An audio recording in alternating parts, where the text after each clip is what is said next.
Deputeti nga radhët e Partisë Guxo, Fatun Peci, ka quajtur si të pavërteta aludimet se ka kërcënuar me largimin e tij nga koalicioni me vetëvendosjen nëse Fatmir Rimaj propozohet si kandidat për kryetar të kuvendit.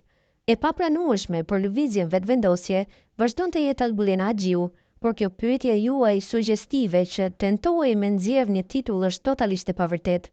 Ndërsa unë jam në krejt pjesën e konsultimeve dhe diskutimeve të brendshme, shprehet ai para mediave, ndërsa për dështimin e shtatë për konstituimin e kuvendit, ai tha se nuk mundet opozita të vendosë kush duhet të jetë kryetari i kuvendit, pasi që ky post ekskluzivisht i takon vetëvendosjes.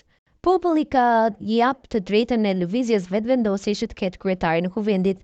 Është e papranueshme që opozita të kërkojë se kush të zgjidhet në këtë post, u shpreh ndër të tjerë ai. Deputeti i Lidhjes Demokratike të Kosovës, Arben Gashi, ka kërkuar nga lëvizja vetëvendosje, por edhe partitë e tjera parlamentare që të bëhen më të përgjegjshme dhe të gjejnë një zgjidhje për zhbllokimin e situatës në kuvend. Ai, duke hyrë në objektin e kuvendit për vazhdimin e seancës konstitutive të së dielës, tha se ngryrçi aktual në kuvend në zgjidhjen e trupave të legjislativit është për keqardhje.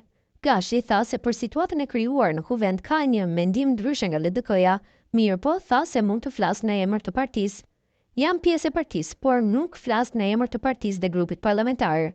Jam prej atyre që kam një mendim ndryshe për këtë çështje.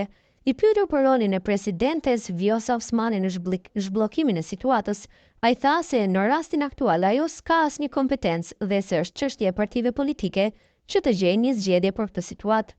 Kuvendi ka dështuar të konstituojë legjislaturën e 9 pas zgjedhjeve të nënshkurtit në 7 tentativa në 2 javët e fundit. E nominuara lëvizjes vetëvendosje për krye parlamentare Albulena Haxhiu në 5 tentime ka marrë vetëm 57 vota nga 61 të nevojshme për të marrë këtë post, duke dështuar edhe këtë të diel.